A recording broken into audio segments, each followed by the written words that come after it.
آج تک کی ویڈیوز میں ہم نے آپ کو عمرہ کے پہلے واجب کے بارے میں بتایا تھا جو تھا احرام باندھنا۔ آج ہم عمرہ کے دوسرے واجب کے بارے میں بات کریں گے جو ہے طواف۔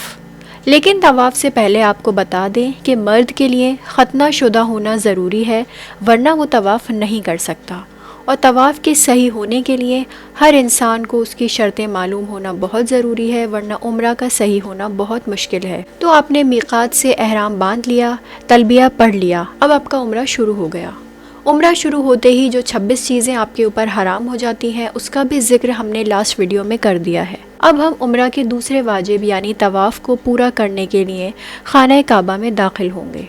طواف شروع کرنے سے پہلے آپ وضو کریں اور اس کے بعد آپ کی نیت ہونا ضروری ہے، یعنی آپ کے ذہن میں یہ موجود ہو کہ آپ عمرہ مفردہ کا واجب طواف شروع کرنے جا رہے ہیں۔ اور کیونکہ طواف شروع ہوتا ہے حجر اسود والے کارنر سے، تو آپ یہ نیت پہلے ہی کریں گے کہ جیسے ہی آپ حجر اسود والے کارنر پر پہنچیں گے آپ کا عمرہ مفردہ کا طواف شروع ہو جائے گا، اور ایک طواف میں خانہ کعبہ کے 7 چکر ہوتے ہیں۔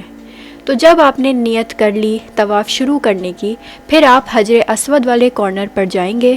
اور آپ کا لیفٹ شولڈر حجر اسود کی طرف پوائنٹ ہونا چاہیے، اور اس پوائنٹ سے ہی آپ کا طواف شروع ہوگا، اور پورا چکر مار کر دوبارہ جب آپ حجر اسود والے کارنر پر آئیں گے تو آپ کا ایک طواف پورا ہو جائے گا۔ اس طرح آپ کو 7 بار طواف کرنا ہے، تب جا کر آپ کا عمرے کا طواف مکمل ہو جائے گا۔ لیکن طواف کے دوران کچھ باتوں کا بہت خاص خیال رکھنا ہے، جس میں سب سے ضروری ہے پورے طواف کے دوران آپ کا جسم اور احرام کا کپڑا پاک ہونا چاہیے، اس پر سوئی کی نوک کی برابر بھی نجاست نہ لگی ہو۔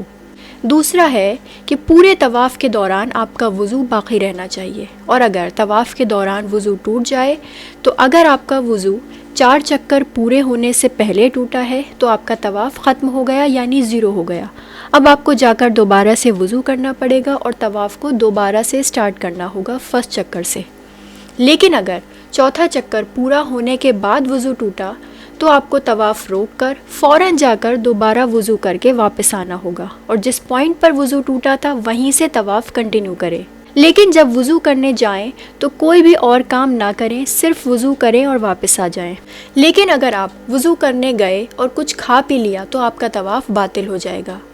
یا پھر اگر کوئی چوتھا چکر پورا ہونے کے بعد اپنے وضو کو جان بوجھ کر توڑ دے تو پھر اس کو وضو کر کے واپس آ کر اس طواف کو بھی دوبارہ سے پورا کنٹینیو کرنا ہوگا، اور اس طواف کے مکمل ہونے کے بعد ایک بار پھر سے 7 چکر لگانے پڑیں گے، یعنی دوبارہ سے ایک بار اور پورا طواف کرنا پڑے گا۔ تھرڈ امپورٹنٹ پوائنٹ ہے کہ پورے طواف کے دوران آپ کا شولڈر خانہ کعبہ کی طرف ہونا چاہیے، یعنی اگر آپ کے شولڈر پر ایک لیزر لائٹ رکھ دیں تو یہ لائٹ پورے طواف میں خانہ کعبہ کے اوپر ہی رہے۔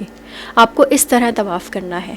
لیکن اگر طواف کے دوران دھکا لگ جائے یا کسی بھی وجہ سے آپ کا شولڈر خانہ کعبہ سے ہٹ جائے تو پھر آپ کو واپس اسی جگہ جانا ہے جہاں سے آپ کا شولڈر خانہ کعبہ سے ہٹا تھا، اور پھر وہیں سے طواف کنٹینیو کرنا ہے۔ لیکن اگر بہت زیادہ بھیڑ کی وجہ سے اسی پوائنٹ پر پیچھے جانا ممکن نہ ہو تو پھر آپ کو پورا چکر لگا کر اسی پوائنٹ پر واپس آنا ہوگا، اور اس پوائنٹ کو یاد رکھیں جہاں سے آپ کا کندھا کعبے سے ہٹا تھا، اور گھوم کر آ کر اپنا طواف اسی پوائنٹ سے کنٹینیو کریں۔ لیکن یہ جو ایکسٹرا چکر آپ نے مارا یہ طواف میں شمار نہیں ہوگا۔ لیکن اگر آپ کا طواف میں شولڈر کعبے سے ہٹ گیا اور آپ نے اسی طرح طواف مکمل کیا تو پھر آپ کا طواف انکمپلیٹ رہ جائے گا، یعنی طواف باطل ہو جائے گا۔ پھر بھلے ہی آپ پورا عمرہ مکمل کر لو، یعنی عمرہ کے باقی واجبات انجام دے دیں، لیکن آپ کا عمرہ ختم نہیں ہوگا اور آپ حالت احرام میں ہی باقی رہیں گے، اور 26 چیزیں آپ کے اوپر حرام رہیں گی۔